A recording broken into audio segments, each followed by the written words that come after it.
Hi, my name is Trent Harris. I'm a physical therapist here at Wise Physical Therapy and Sports Medicine in Grove City, Pennsylvania. I am also the director here at this office in this location. Today I want to talk to you real briefly about hamstring strains. Now, your hamstrings consist of three specific muscles. They're located in the back of the thigh, and they originate on the bone in your lower buttock region called your ischial tuberosity. All three of these muscles descend down the back of your thigh and they attach to the bones just below your knee of your tibia and fibula. Now, the hamstrings have several functions, but the main function of the hamstrings is to bend or flex your knee. Hamstring strains are a very common and painful injury that can occur in the general population. However, they are most common in the competitive athlete.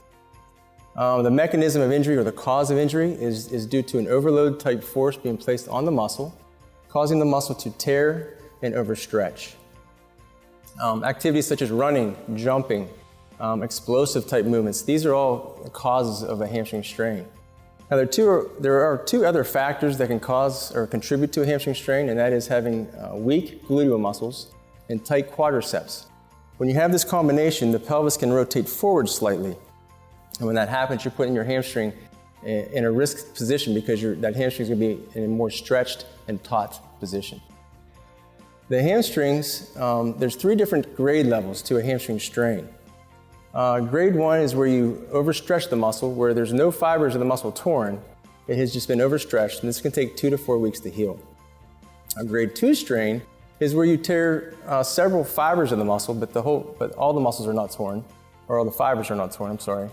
And this can take up to 3 months or more to heal.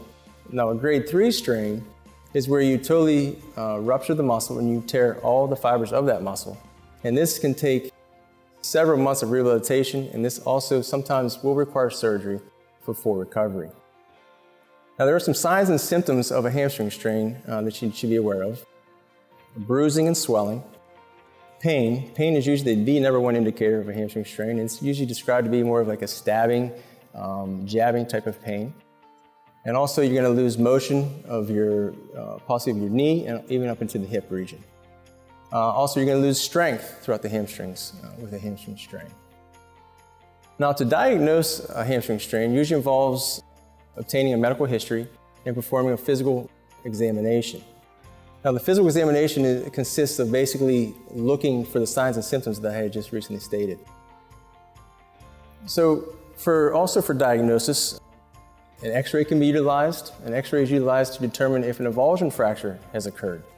An avulsion fracture occurs when the tendon pulls a piece or a chunk of the bone off of the main bone, causing that fracture.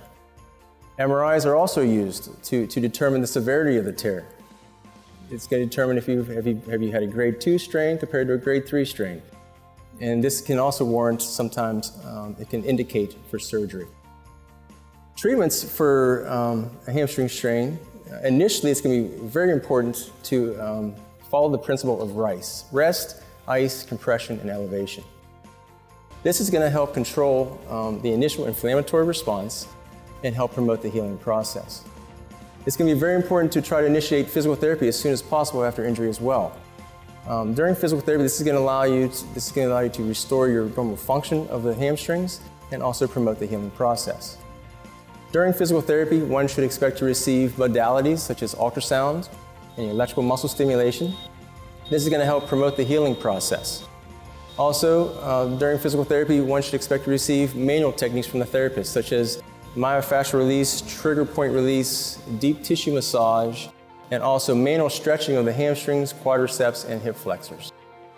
Also, a progressive therapeutic exercise program is implemented, and this is going to help improve range of motion, strength, and flexibility of the affected area.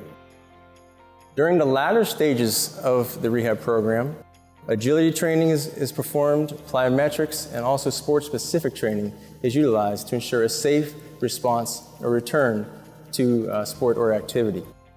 So if you have recently injured your hamstrings with a strain or any other orthopedic injury, please do not hesitate to give us a call here at 724-458-9473.